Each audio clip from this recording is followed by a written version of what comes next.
وَمِنَ النَّاسِ مَن يَشْرِي نَفْسَهُ ابْتِغَاءَ مَرْضَاتِ اللَّهِ وَاللَّهُ رَءُوفٌ بِالْعِبَادِ۔ وَمِنَ النَّاسِ مَن يَشْرِي نَفْسَهُ ابْتِغَاءَ مَرْضَاتِ اللَّهِ، قرآن کا یہ عام اسلوب ہے کہ تقابل ضرور کرتا ہے، فوری تقابل۔ تو اس میں لوگوں میں سے وہ بھی ہیں جو اپنے آپ کو بیچ دیتے ہیں اللہ کی رضا جوئی کے لیے، اپنا تن من دھن، ان صلاتی و نسکی و محیایا و مماتی للہ رب العالمین۔ ومن الناس من یشری نفسہ ابتغاء مرضات اللہ واللہ رؤوف بالعباد، اور اللہ اپنے ایسے بندوں کے حق میں بہت شفیق ہے۔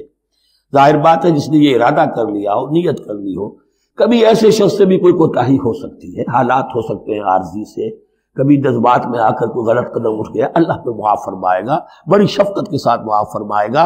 طے کر لے انسان، ایک سیدھا راستہ یہی بن جائے، ان صلاتی و نسکی و محیایا و مماتی للہ رب العالمین۔